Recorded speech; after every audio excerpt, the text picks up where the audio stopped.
Good evening. Connery Curious! Science! Last Crusade! You only live twice! And the Anderson tapes! Murder on the Orient Express! You never know what the wheel's gonna spin next! Marty and a woman of straw!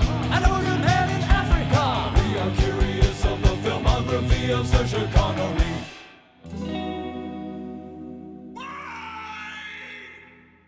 Ladies and gentlemen, the day has finally come. Mario Lima and Dylan Titus together. Not together, but kind of together. On the mic.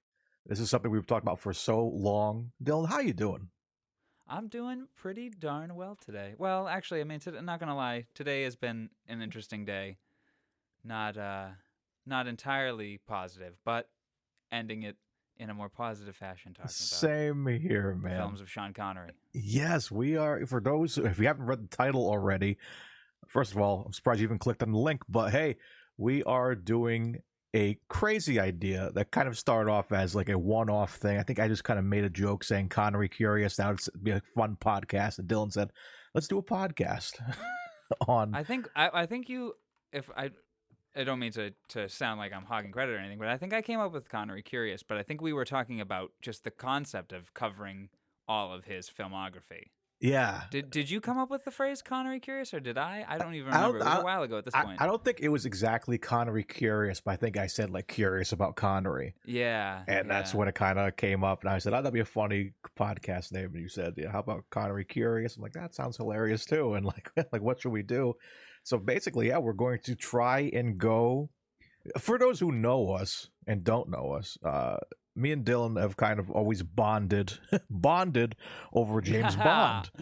Well, we'll be getting into that. Yeah, so both our bonding through the years and James Bond. Yes, all the Bonds.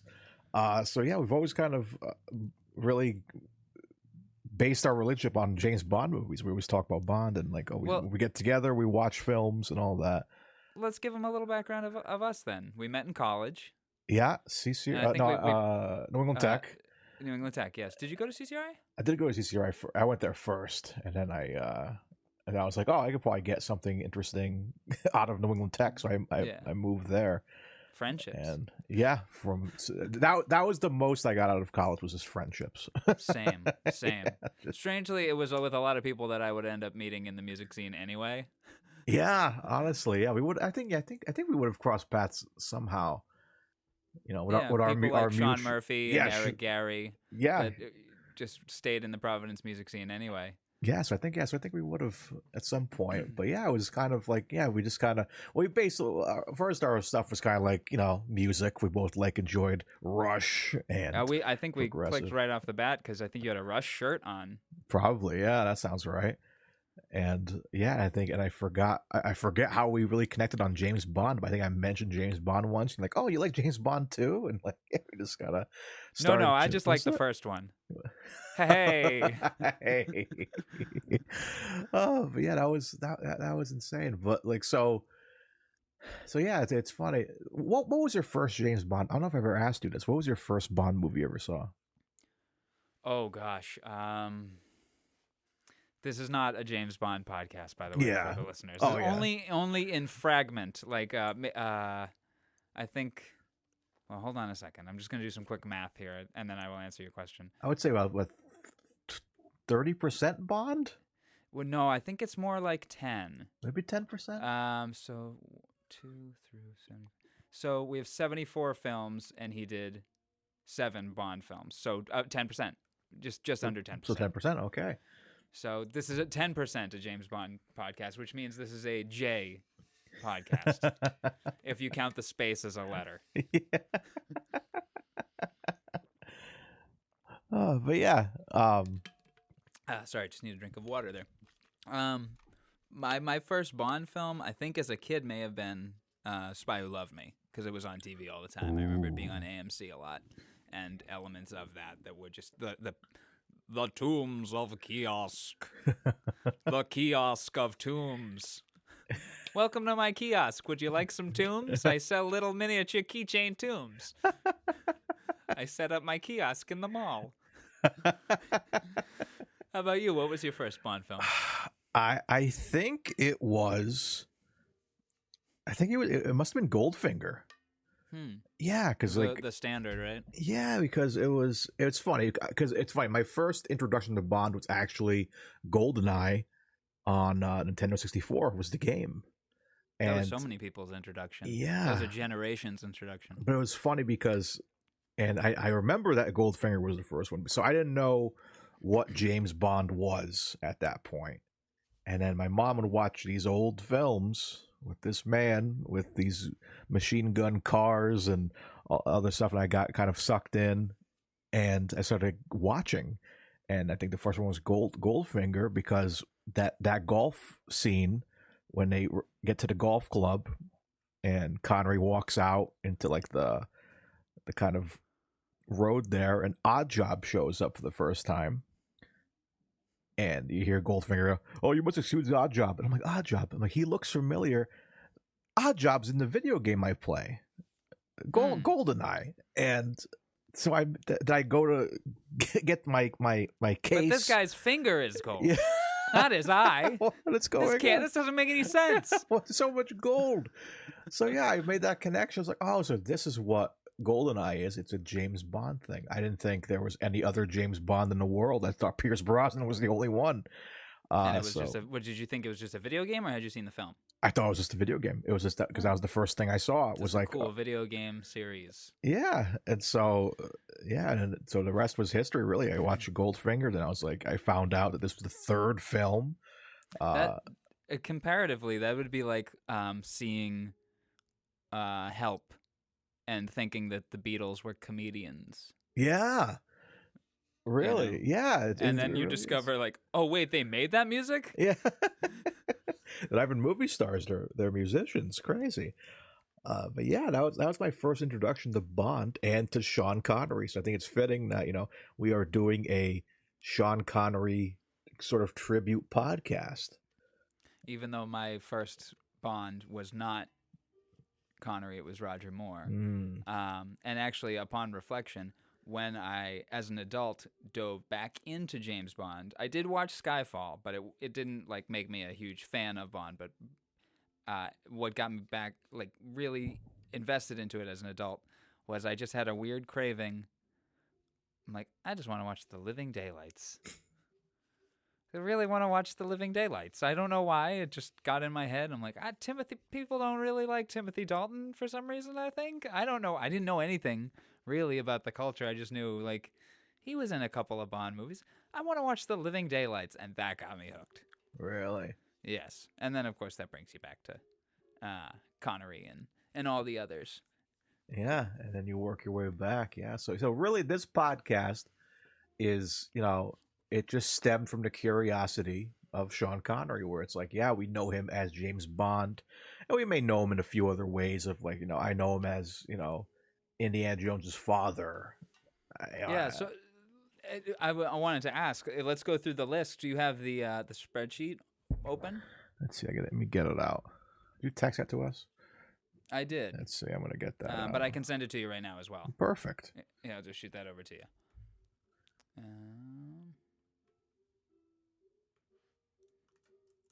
There you go. And I think of this list, because I put together this nice little spreadsheet that I'm still working on, and I've got his whole filmography here, what role he played in it, and I'm trying to fill it out with where to watch. So, for example, some of them I could only really find on eBay. His first film, Lilacs in the Spring, as an extra, can only be found on eBay. Really? And so, little things like that I'll put in, and whether you and I have it. For example, the Bond films, we both have those. Yeah. I put which ones I have on DVD. Which from visiting library book sales recently, I've acquired a few Connery films, which I look forward to digging more into. And when I go to library book sales and I get movies, I usually just throw the I recycle the cases and put the DVDs into a big book I have. But the Connery ones I wanted to keep, especially because there's one I've gotten way off whatever topic, but we're still on it. There's a 1993 film called Rising Sun. Oh, where he plays Captain John Connor? Oh my God, is it in the Terminator future? He is a Terminator. Sarah Connor. Come with me if you want to live. There's no S's in that sentence. Stay by my side if you wish to continue living, wish to continue surviving. Only the penitent man will pass. Only the penitent Terminator shall pass. Oh shoot, he's liquid metal. He's passing through everything. Just like this bean burrito is passing through me. I thought you said you were a robot. I never said that. We're going to be doing that a lot, I feel, during this podcast. It's going to be a lot of, like, buckle in. It's going to be a lot of Connery bits. So this 1993 film, Rising Sun, with he and Wesley Snipes, the box is in the other room, but it's one of those bootleg DVD boxes that has a debatable typed premise on the back and such, with many typos, and you wonder, like, is this the plot of this movie? Yeah. So I think some of those will be worth, while it's not reflective of maybe his work in the film itself, it might be just amusing to go, like, look at this wonky box art that this movie came in. Just, just because, you find stuff like that. But yeah, going through his films, I think maybe, 74 is not actually that much. It wouldn't take us maybe a couple of minutes to go through and say which ones we've seen. Okay. And then maybe how we want to, tackle it. And maybe before we get into that, we'll tell people, curious listeners at home, you curious cats. We'll come up with a name for you folks, or you guys will. That's your job. I don't know how podcast. So Mario introduced me to this lovely website here called Wheel of Names, and we have created a wheel of names, on which oh no, I accidentally spun it. Where are the settings? Oh no. Oh, okay. Well, all right. Didn't remove them. Okay. Forgive me. I don't know technology, and I don't know how to edit this now. It doesn't give me edit settings. I'll figure it out. Anyway, so we created a list with all of the films of Sean Connery in it, and each week we are going to spin the wheel to pick our film for the next week. Only because there's 74 films, and we didn't want to go in order, because that can be a little tricky, I think. And we didn't want to approach it from both ends. There were ways to go about it, and I think you choosing this Wheel of Names way is definitely the best way to go. But maybe I think a good exercise here would just be to go through it chronologically, say which ones we've seen, and maybe if we have an idea for that, what we can do. So, for example, his first one, 1954, Lilacs in the Spring. He's an extra. He's uncredited, so he's basically not in the movie, probably for a scene, maybe. And he probably walks by and doesn't say anything, or maybe he does. I'm not sure. I need to look more into it, but by all accounts, it just says it was Sean Connery's first role, uncredited extra, and of course all the DVDs that you can find on eBay are going to use that as their main selling point, that Sean Connery was in it. That could be a fun game to see, like, if we can spot Connery in the film. Like, I wonder if we could find him in his early ones, probably. Yeah. But it looks like that's his only one as an extra, is that one. So it looks like, all of these other roles, he at least has a scene or two of prominence. Except for, well, we'll go through it. So for that first one, Lilacs in the Spring, I think because he's an uncredited extra, I think maybe we should do that as a bonus episode down the line in some fashion, if people want it. Only because if he's not in it for most of this film, do we want to sit through it? Exactly. Especially, and it's hard to find We'd have to buy it on eBay, which I'm not averse to buying a film, but I think maybe that first one we'll save that for a later date. Okay. You know. Then we've got all from 1954, No Road Back, where he plays Spike. Have you seen that? I have not seen that one. No, neither have I. We'll go through as we say them. We'll just say whether we've seen it or not. Hell Drivers as Johnny Cates. No. Not here as well. Action of the Tiger as Mike. Mike. No, I have not seen that one. All right, then he's got a 3-year break between films from 1954 to 1957's Time Lock, where he plays Second Welder. Oh, that's where he has a breakout role right there. Second Welder. No, but is that going to be basically a cameo role? You know what I mean, or an extra role? Excuse me, not a cameo because he wouldn't have been famous at the time. But you know what I mean. How much time are we going to be investing for 2 minutes of Connery or 30 seconds of Connery? Yeah, exactly. 30 seconds of Connery. 30 seconds. That's a podcast. Right? If you know what, we could do it. We could do a 30-second podcast. 30-second podcast. After every episode, we could record a 30-second podcast. You know what I mean? Just do and each of us get 30 seconds. Perfect. Let's go. All right, clock begins, and we run down. You say everything that's on your mind in terms of what we just covered. You get 30 seconds to cover what we just covered and what's coming up next and your thoughts on it. I like that. 30 seconds of Connery. 30 seconds.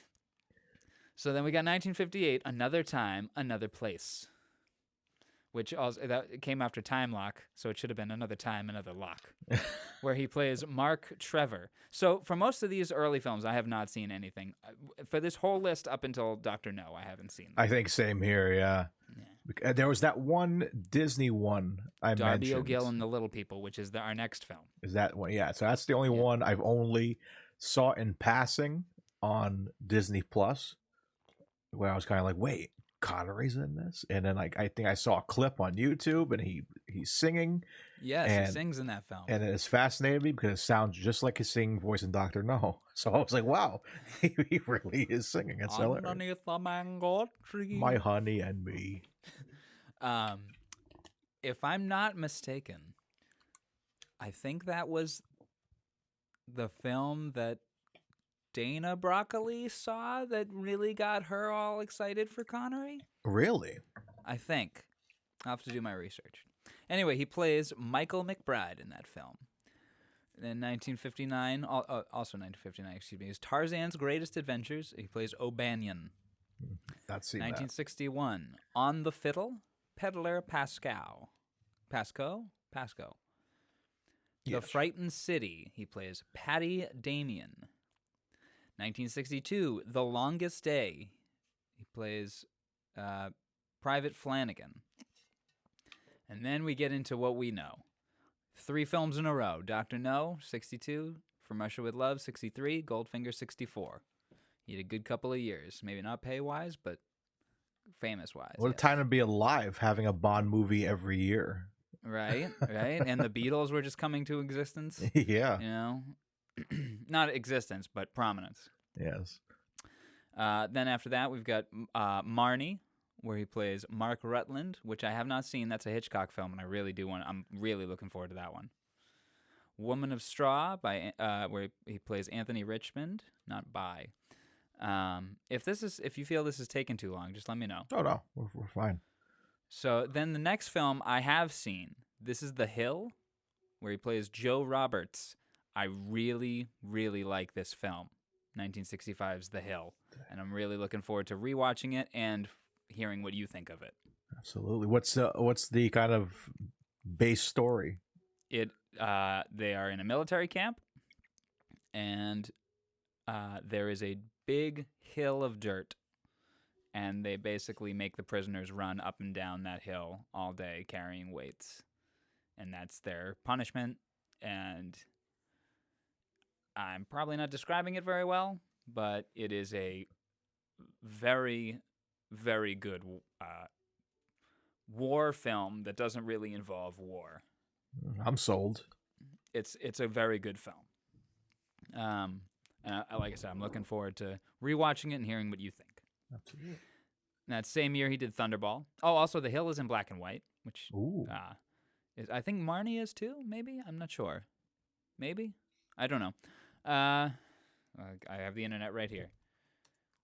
Marnie, black and white.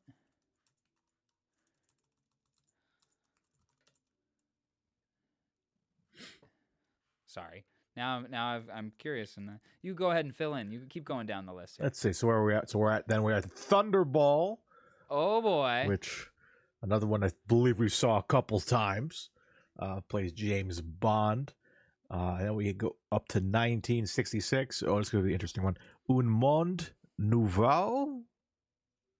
Un Monde Nouveau. Is that French? He plays himself. Oh, okay. It looks like Marnie was in color and in black and white. Oh. We'll find out when we watch it. We will.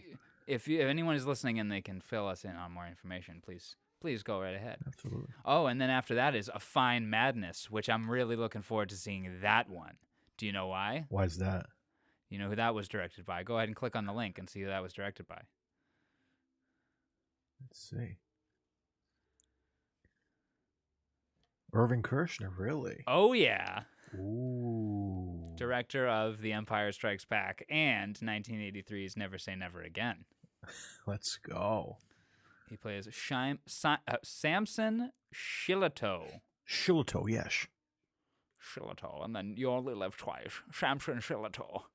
Only lives twice. Which was his last Bond, hopefully for him, but not as time turned out. Then The Bowler and the Bunnet as himself, which is a documentary that he directed. So is that, so kind of going back, that Un Monde Nouveau, is that also a documentary? Well, each of those titles click to the Wikipedia link. So it looks okay. It's a French-Italian drama film directed by Vittorio De Sica. Most notably, it features Sean Connery as himself. Harry Saltzman produced the film. That explains that. Sean Connery as playing himself, uncredited. Carlo tries getting a photo of Connery at the Paris premiere of Goldfinger. So it looks like they just used the premiere of Goldfinger and shot a scene. Ah. And probably had Connery in it, completely unknown to himself. So and of course, you know what? Harry Saltzman at times sounds like a madman, so I wouldn't be surprised. Yeah, go ahead, shoot the movie at the premiere. Do it. Go right ahead. All right, Shalico. He plays Shalico. Shalico. You can't even do that one with his voice. It's just normal. Shalico. No, it's Salico. Shalico. Ooh, this looks fun. A little bit of a Western. Okay. Yeah, what is that? Okay.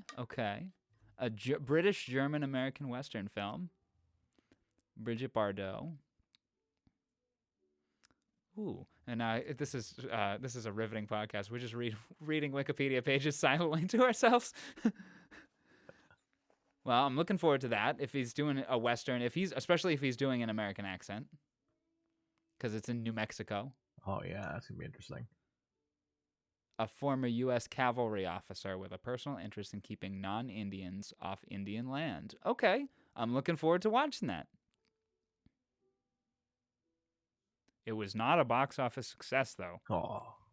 $5 million budget, $1 million return. Oh, wait, it was hugely successful, though it made little profit. All right, well, I'm looking forward. Oh, I gotta sneeze. Sorry. And there it is.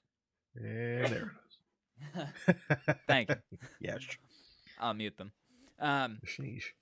So after Shalico, which I'm looking forward to watch, just based on the premise of that, of him being a protector of Native American land, but also just the concept of him doing a U.S. cavalry marshal's accent.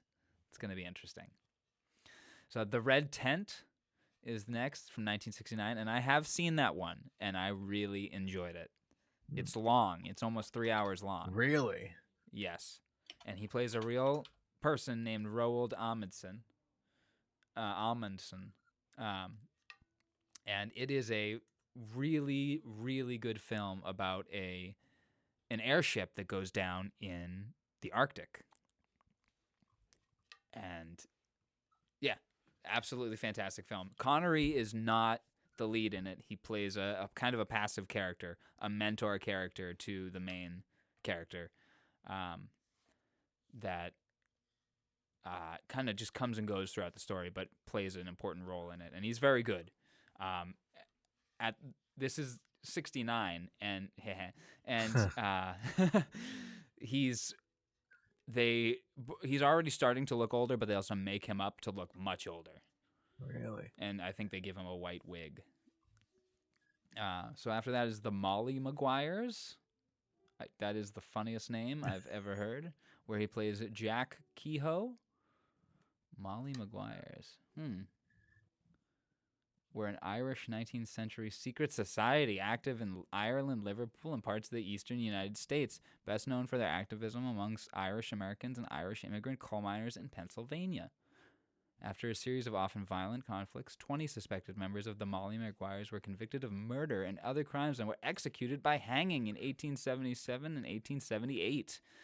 That's going to be an interesting premise for a film. Absolutely.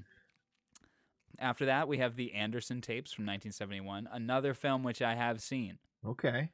After Connery passed away a couple years ago, I kind of went on a little binge of watching some of his films.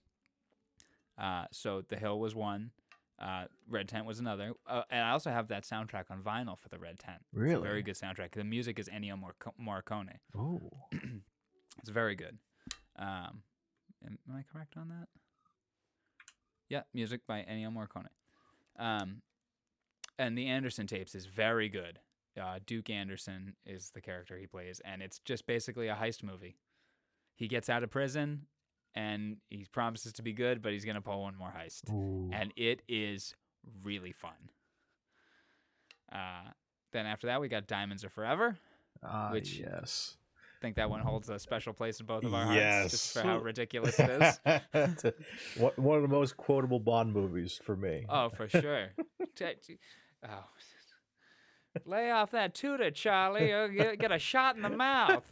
I didn't know there was a pool down there. I say that all the time. Oh, I love that one. I love, and especially the horrible violence implied in it. So, like, you were just going to toss this woman off a building. I didn't know there was a pool down there. I thought she was going to splat on the concrete. That's what I was hoping for.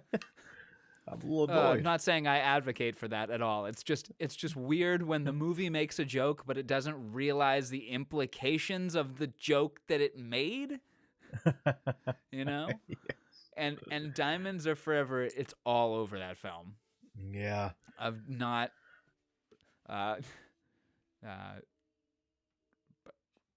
right idea, but wrong pussy. Wrong pushing. Yes, yeah. I delivered it incorrectly, but Oh, so good. I'm excited to rewatch it. Just for that. I am always excited to rewatch that film. I'm excited to rewatch the Anderson tapes as well, and excited to know what you think about that. And all of these ones that I've seen, I'm excited to know what you think of them. And have you seen any of these that we've gone through? Have I passed any of these? Only the Bond ones I've hit so far. I'm looking down. There's a few that we're going to get to that I have seen. Yeah. But yeah, I think that's one of the main things about starting this podcast was like I get to like really educate myself on like his other films, because like any casual fan of Connery is going to say, oh, he's James Bond, and maybe they'll mention what do you call it, Leave Extraordinary Gentlemen, maybe. And maybe Indiana Jones 3, maybe. I'm excited to watch League of Extraordinary Gentlemen because I know the reputation that film has. Yeah, I haven't seen it in a while. But that's I've never seen it. Oh, you never seen it? Ooh. No. Oh, you're in for a time. You're in for a time. a time. I won't tell you what kind of time. Just it will be an amount of time. Well, I have to refresh myself on it because again, I haven't seen it in a while either. But like, I just remember some interesting stuff. But you'll see. You will see. I'm looking forward to it. I've seen bits of it. I like the really weird Mr. Hyde design where it's so top heavy because it is a dude in a suit.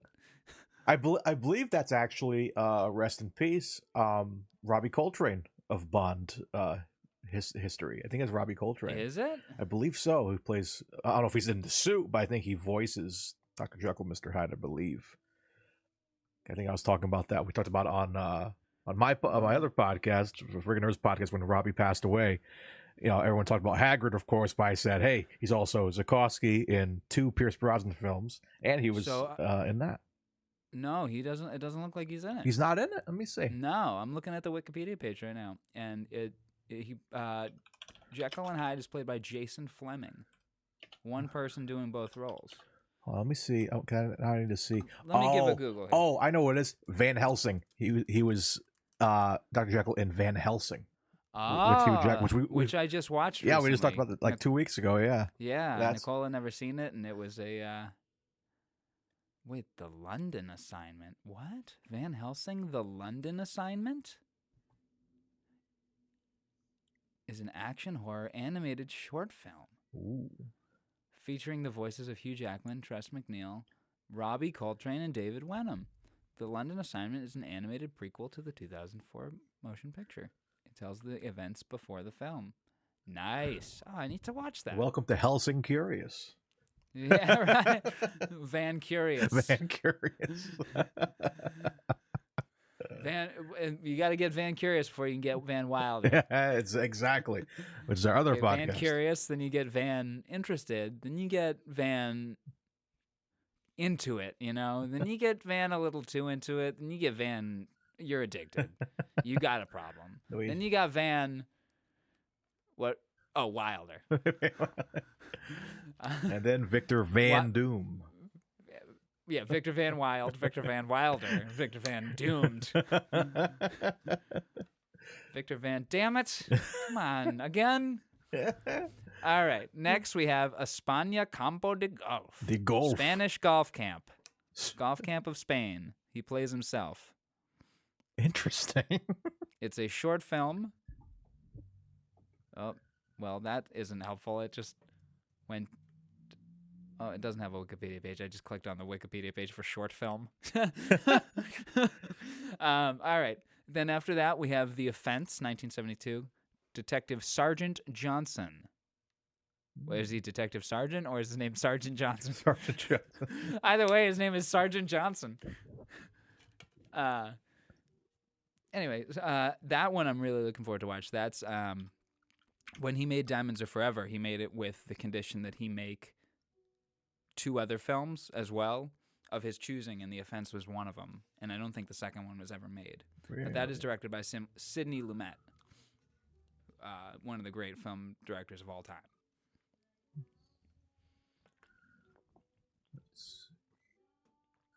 And then we're on to... Excuse me.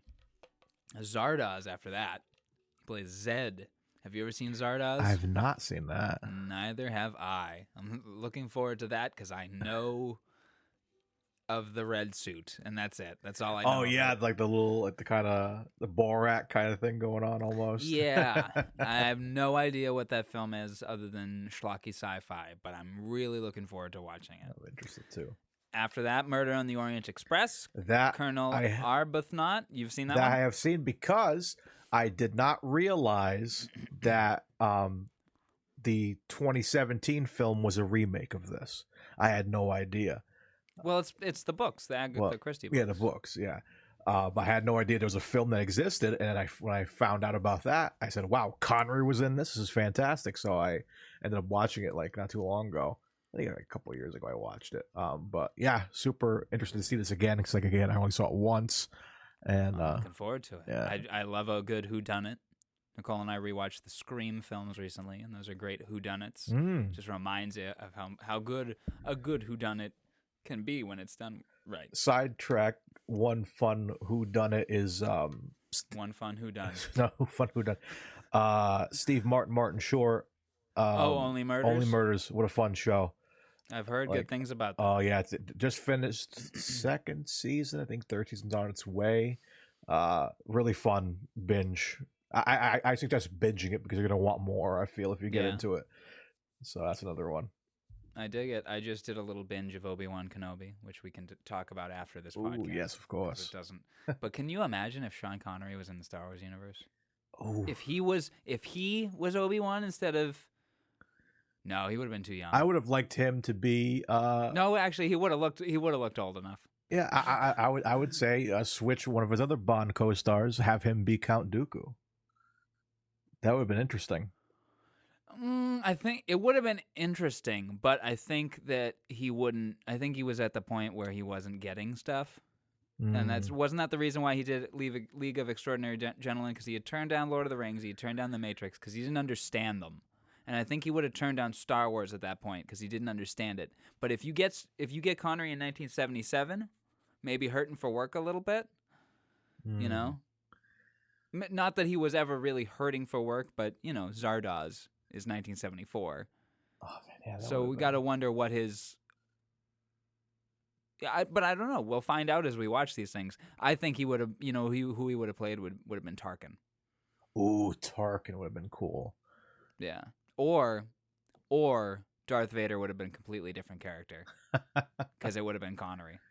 Oh yeah, man, him and it would have been a twist at the time you cast because there's no actors that are his age in 1976. Yeah. So you would get him as either the mentor or the villain, and if he's too young to be the Tarkin character, or they want to stick with Peter Cushing, David Prowse technically wasn't anybody at that point in comparison, so they would have put him in the Darth Vader suit and taken the mask off.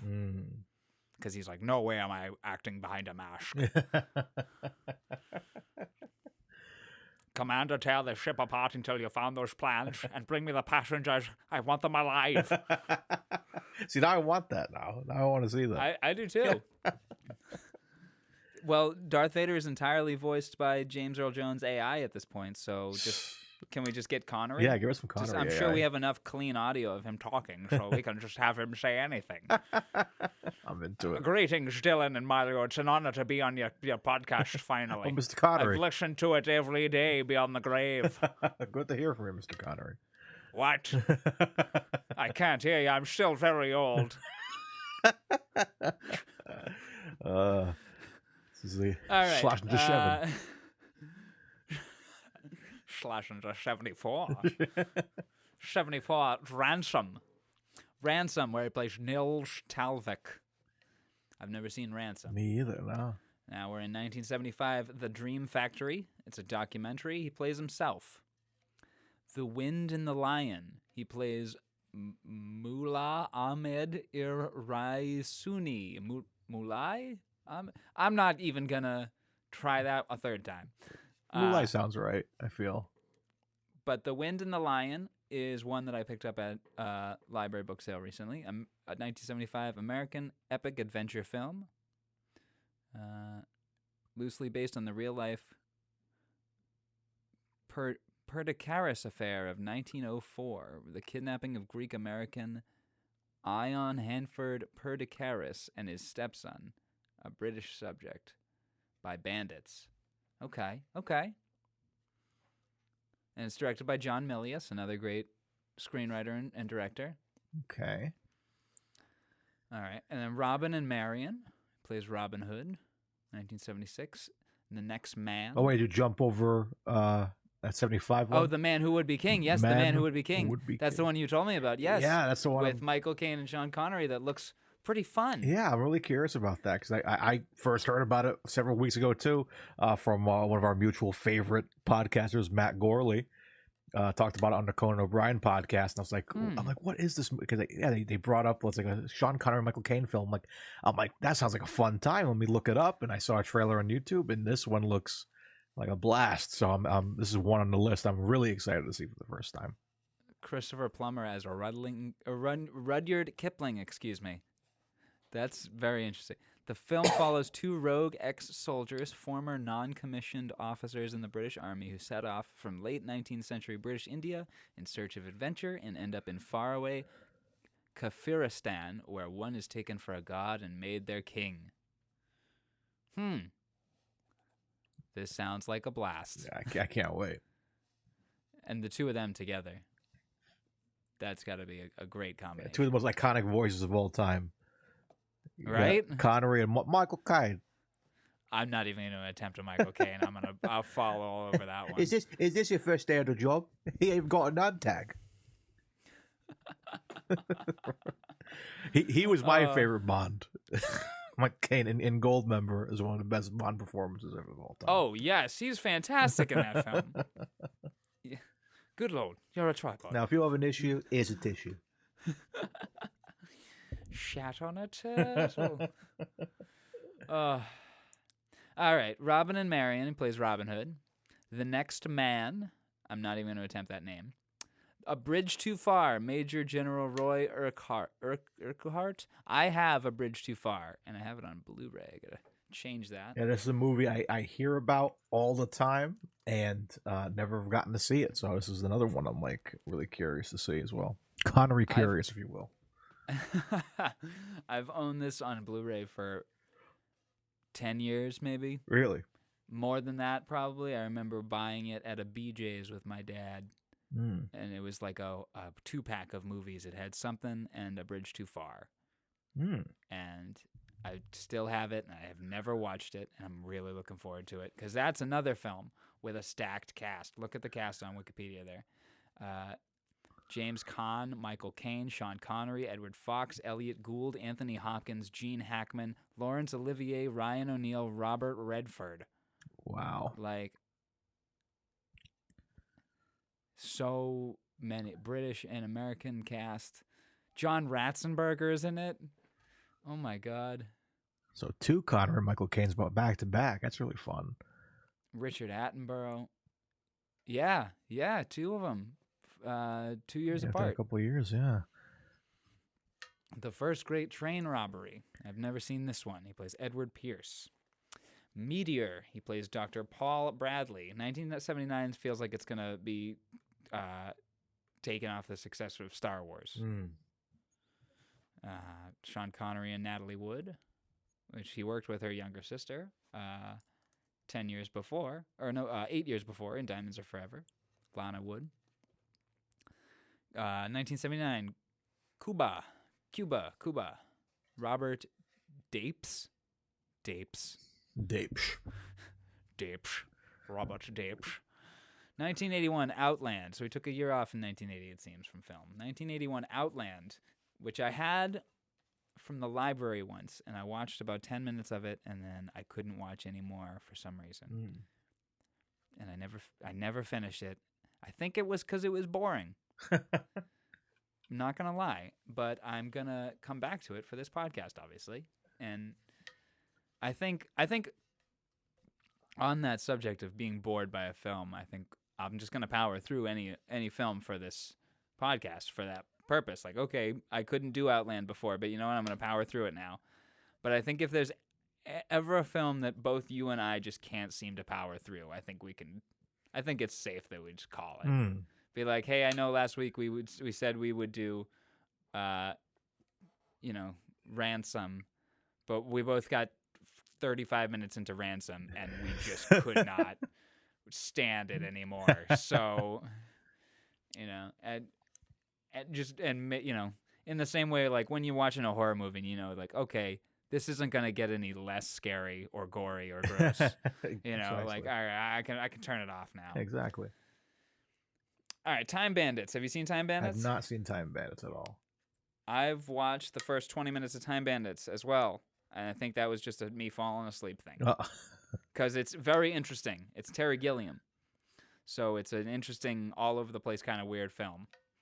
So I didn't not continue it out of lack of interest. I think it was just timing.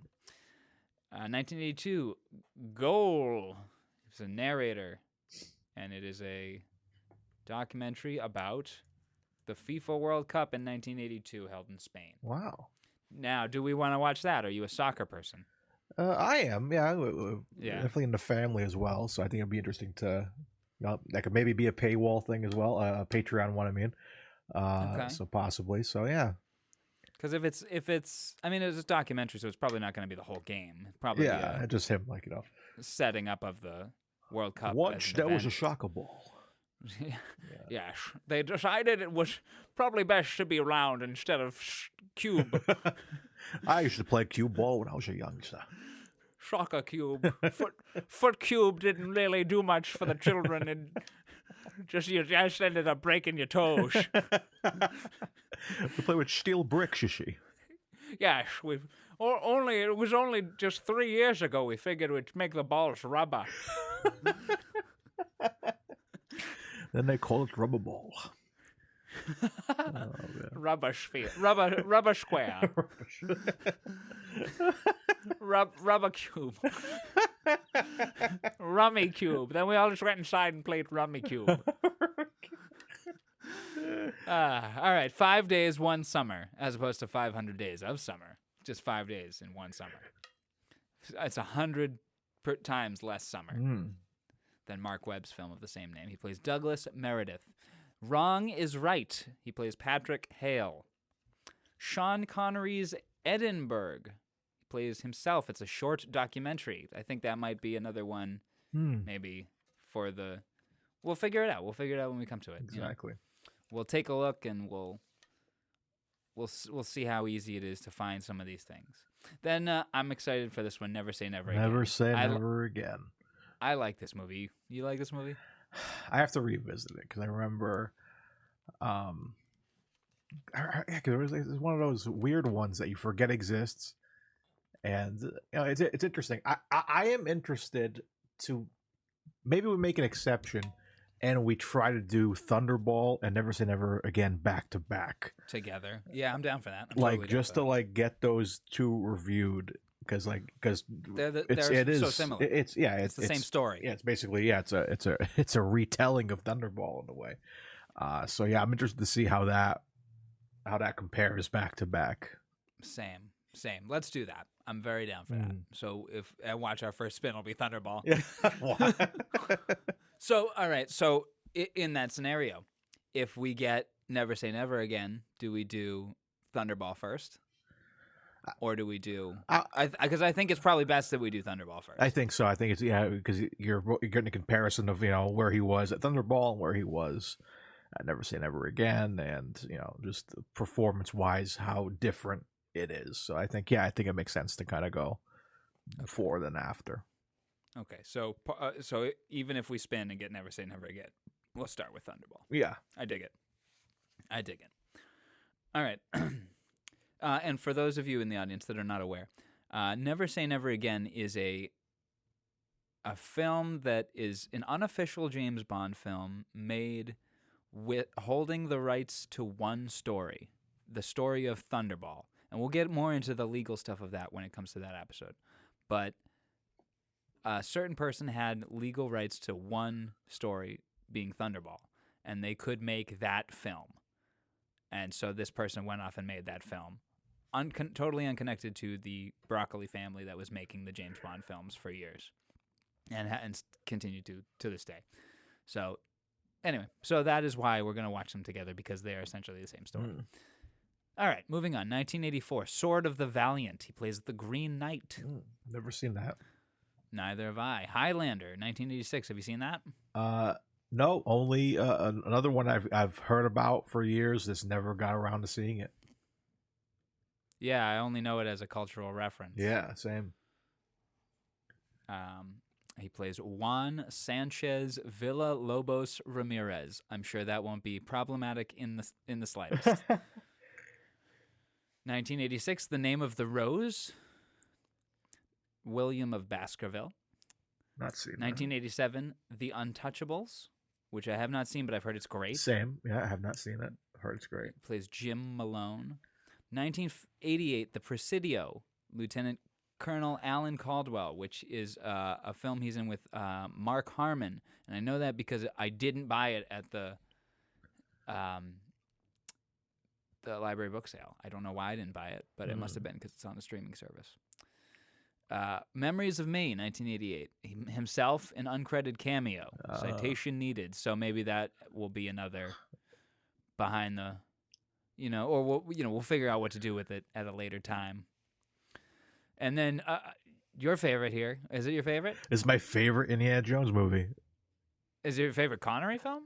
Not my favorite Connery, no. But No. my favorite indie movie. It's Yeah. one of those where it's like, if I'm watching it, I always fast forward to when we finally see Connery, because I think it's like a good 45 minutes to an hour before you see it's Connery. the reveal in the castle. Yeah, so it's one of those, because I mean the whole movie's great, but like just fast forwarding up to that, like that's when the fun begins. It's like Yeah. it's And he's in the beginning. You just don't see him. yeah, so it's You hear him. yeah, you hear him a little bit. So so that just always it's always a ton of fun to watch that movie, and I'm excited to see it again because it's one of those unlikely partnerships almost, like Harrison Ford. You never would guess Harrison Ford and Connery do something together, I feel. Right? So And they work so perfectly. yeah, it's like They really do. insane how good it was. Even though the accents are so different, I still believe that's his father. Well, you know what I believe, and I think they set it up in the story, is that he married an American woman. Which works And out. that's Yeah, who Indy's mother was.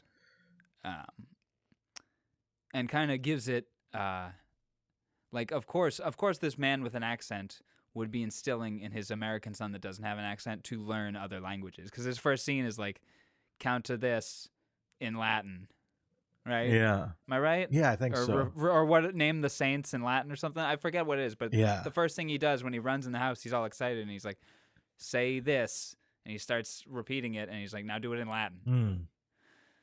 Yeah, so that makes sense there. All right, Family Business, Jesse McCullen.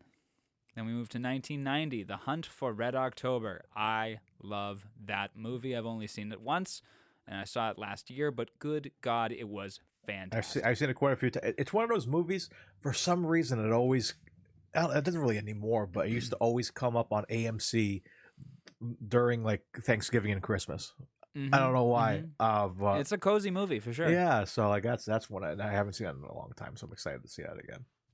It's the low red lights, the red and blue lights, the kind of cramped atmosphere. It's kind of cozy. It's got a coziness to it. Yeah. All right, 1990, The Russia House. 2 films about Russia. Looks like Barley Blair. Never. 1991, Highlander 2, The Quickening. And Robin Hood, Prince of Thieves. He plays King Richard the Lionheart. Uncredited cameo. What? Okay, no, we're gonna watch that because I think he's in that for more time than an uncredited cameo. Yeah, he's got to be. Yeah, that's a big movie. All right, Medicine Man. I remember trying to watch this film. Again, I don't think it was very good. I think some of these we may have to watch together. Like, even if it's just over Zoom, just watching them together to just bounce off each other and be like, you're not enjoying this either, right? like, I'm not crazy for not liking We need this. assurance. Yeah. Rising Sun, 1993.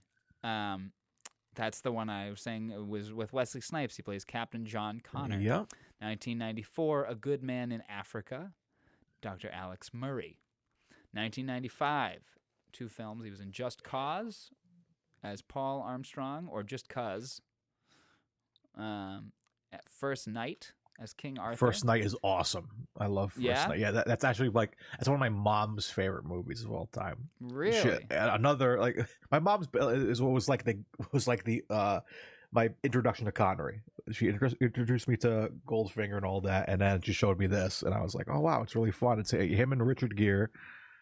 But he plays a fantastic King Arthur, and it's just so cool. It's like Game of Thrones for Game of Thrones almost. It's a lot of it's really cool, and Is it fun?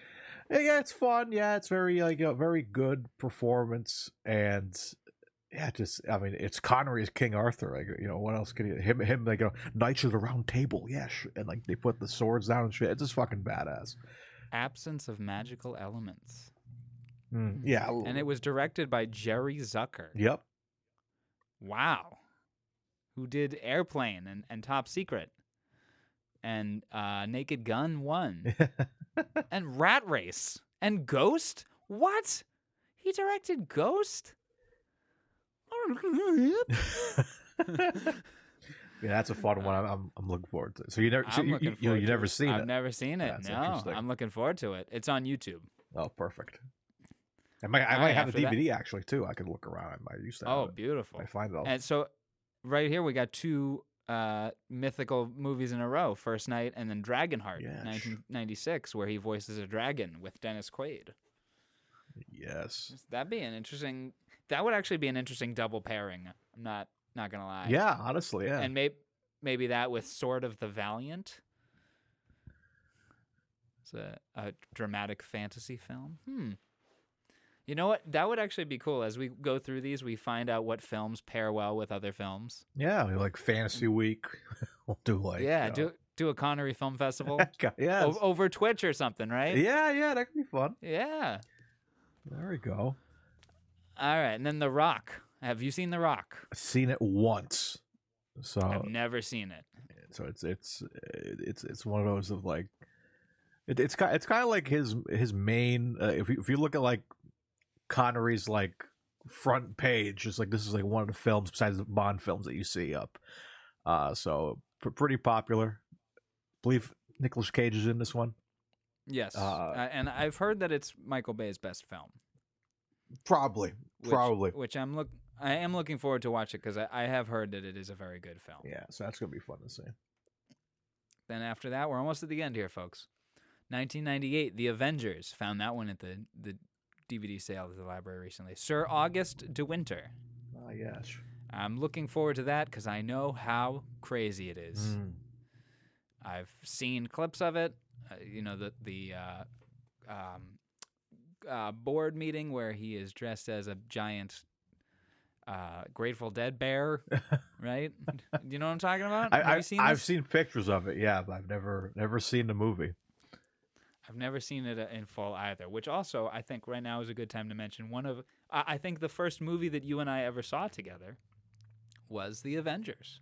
Yes, I think it was. Yeah, I think not this The Avengers, not 1998's The Avengers, 2012's The Avengers. Marvel's Avengers. Oh man! And we went to the mall to get tickets. You, me, and Matt Benoit. Shout out Matt Benoit if you're out there. We miss you. Get in touch with us, my friend. And we went to go see The Avengers. I think we went on our lunch break or something, or some break between classes. No, I think we took the day off. I remember it was like a because we had issues getting tickets early in the day, so we had to go out and get them at night, I believe, or something like that. Yes, and then the only tickets we could get for even the night showing was in IMAX 3D, and we were all the way at the bottom, all the way to the right. So our necks were cranked up, viewing a dark 3D image that wasn't very 3D because we were at the bottom of it. We both with very stiff necks when they had the big Thanos reveal. Only me and you yelled out, "Whoa! They're doing Thanos!" Right? But even still, that theater was jam-packed, so it was like a cultural landmark at the time. Can you believe that film's 10 years old? We've known each other for 10 years, man. Over 10 years, At least. Yeah, because look at that. And look how much has changed. Now we have we have Kang the Conqueror's upon us in the MCU. Now we have so many different things. Right. We have like 1,000 Spider-Men. It's crazy. Do you remember leaving the Avengers and just going like, that worked?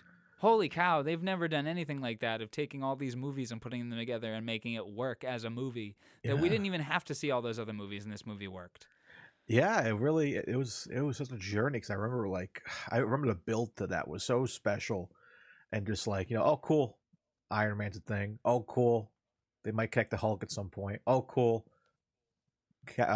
Steve Rogers is a thing, Thor's a thing. Yeah, and Thor's hammer is at the end of Iron Man too. Yeah, and so it's like, I'm like, cool, we might get an Avengers movie. I don't know how it's gonna work, but And then it blew our minds. And now we're like ruined pop culture forever. Yeah, and now we're like we had the Infinity War and Endgame, like 2-3 hour movies, just fighting Thanos. Who would Sean Connery have been in the MCU before he died? Because he died in 2019. So put him in an MCU movie and swap him out with another actor before 2019. Oh man, I could have seen him maybe as. Give him like Thunderbolt Ross. Yeah, that's what I was thinking as well. Which is funny but because it's just because the age and the gruffness. yeah, well, and and ironic, his son in Indiana Jones is now going to be Thunderbolt Yep. Ross. So how funny is Yep. that? That or maybe even Nick Fury. Why not? Like have him like he's running things with Shield. Like that'd be interesting. Maybe make him Odin.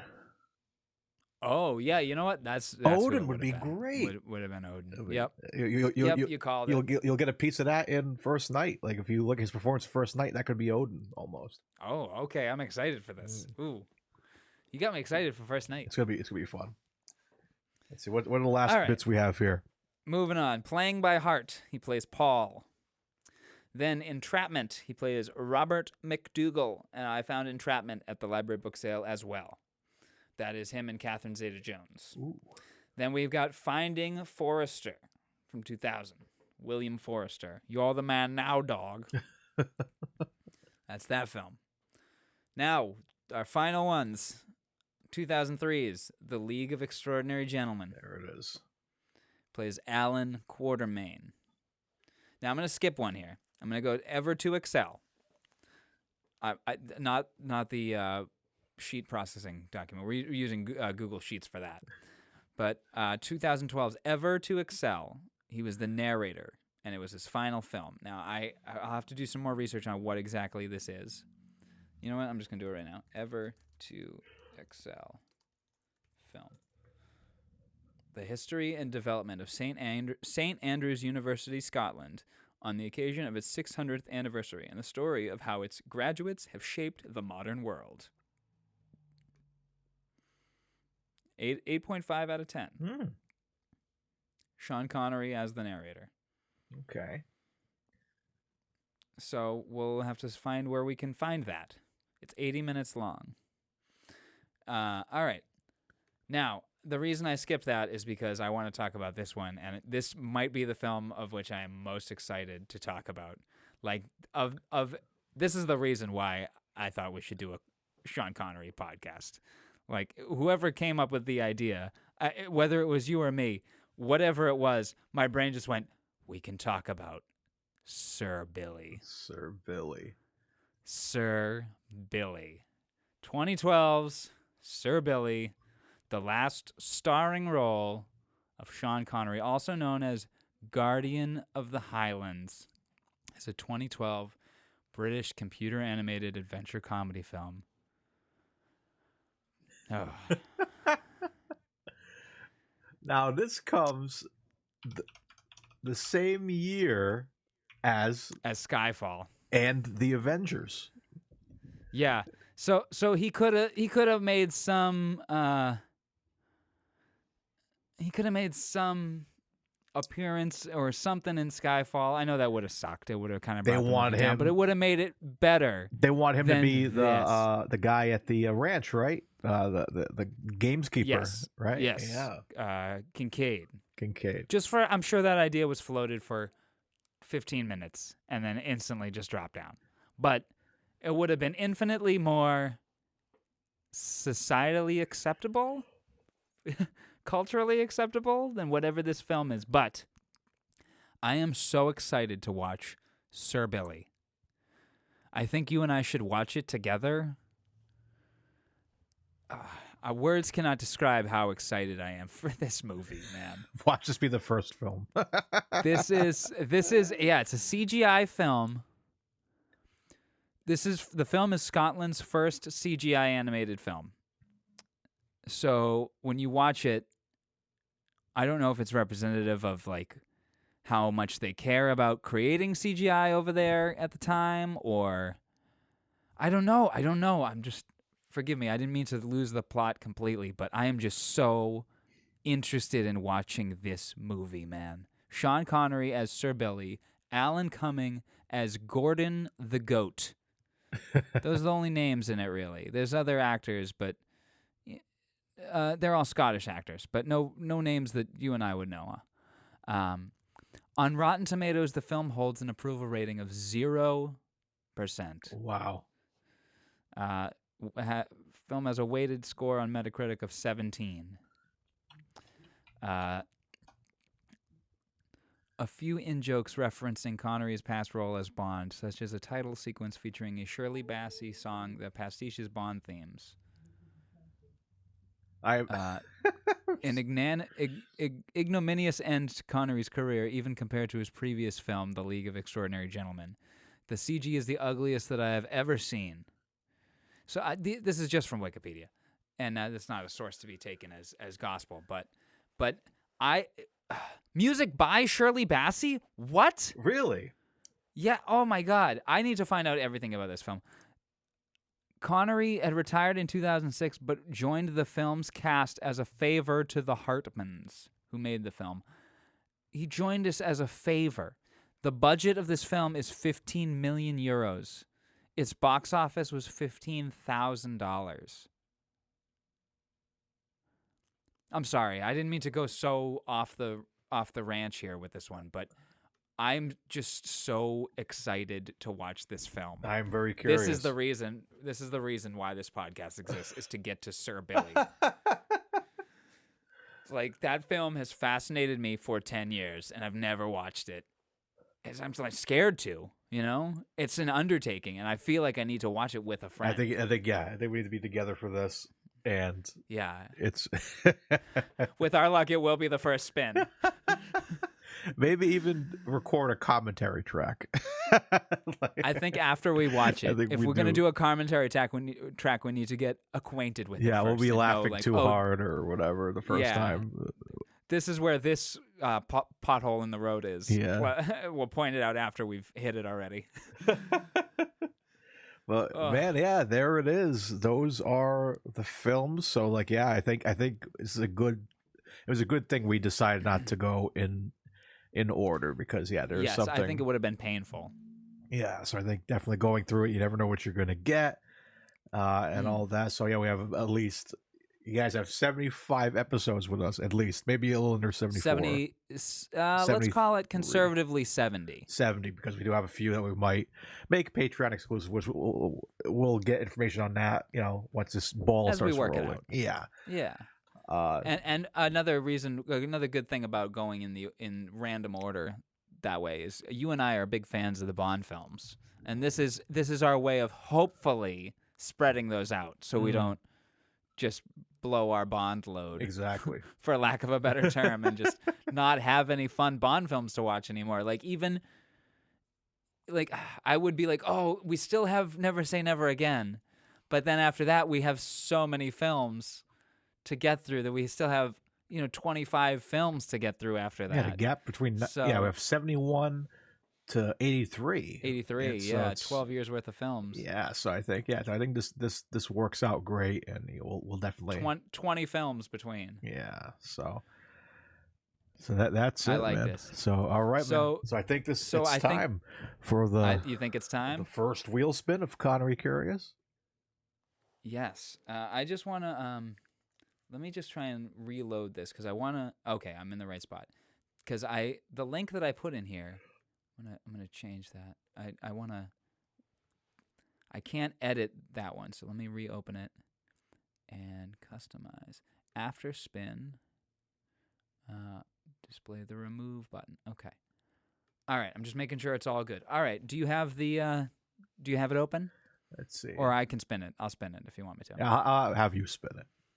All right, are we ready? I think Connery Nation is ready. I'm gonna turn the speaker up so they can hear the sound it makes.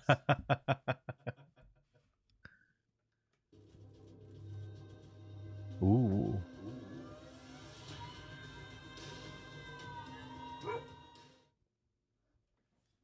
And then a little dog bark at the end. Boy, my friend, you are gonna be excited today, because our first film. You want to take a guess at what it is? I'm gonna guess. You're gonna be excited about it. I'm gonna guess it's either indie or a Bond film. Nope, neither. Ooh. It's The Man Who Would Be King. Oh, yes, that's a good one to start with. Right? We were talking about how excited we were for that one. You told me how excited you were for it, and I watched the trailer. I got excited. And Christopher Plummer, Michael Caine, and Sean Connery. It's going to be a fun ride. Yes, excellent. The Man Who Would Be King is our first film. All right. Alrighty. So, what do we want to do? We want to do this weekly? So yeah, I think this is going to be a weekly podcast for those subscribed here. Share with your friends, of course. So yeah, I think every week we'll be dropping a review for these films.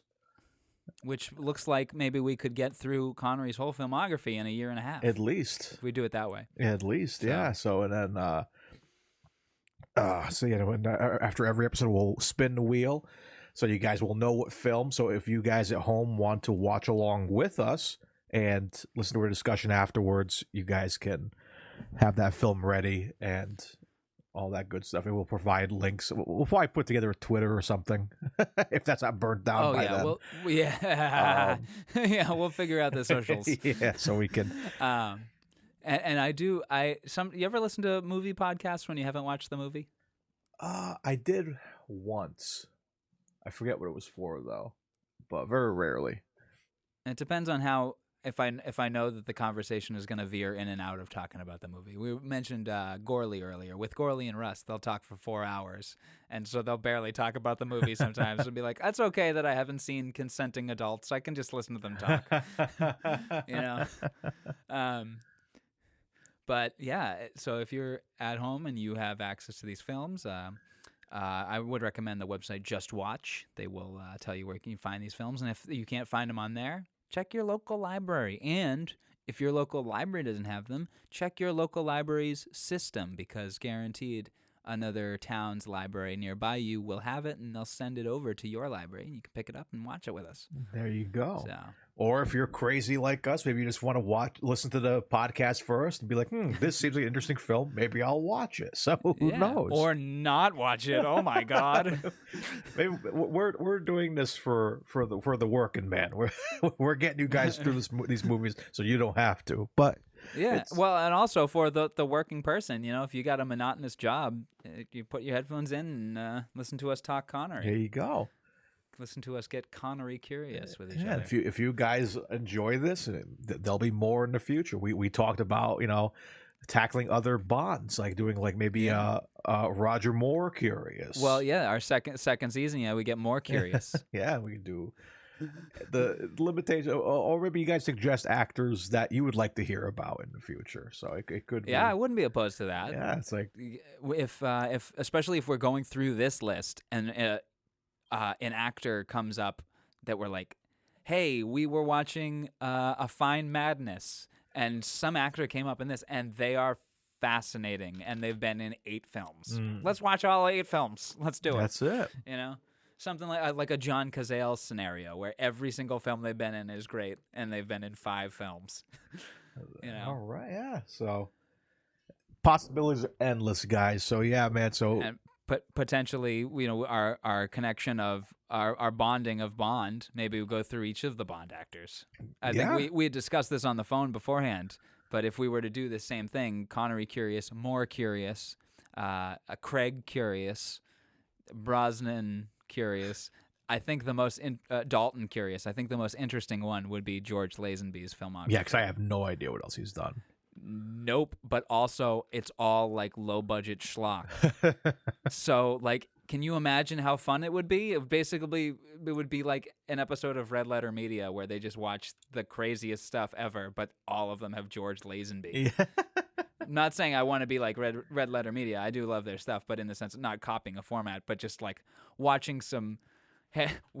Welcome back to Lazenby Curious, where we haven't watched a good movie in 18 weeks.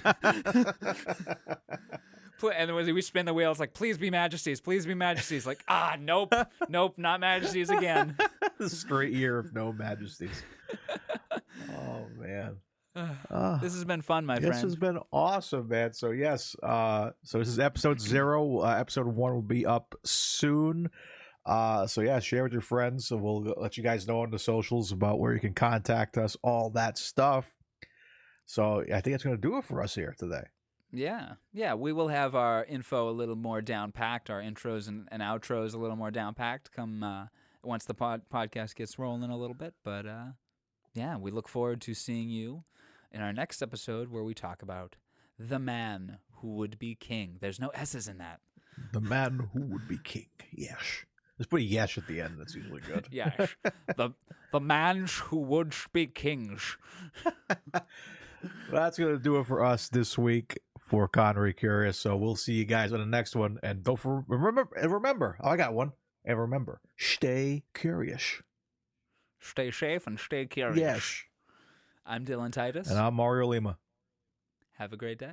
Good evening.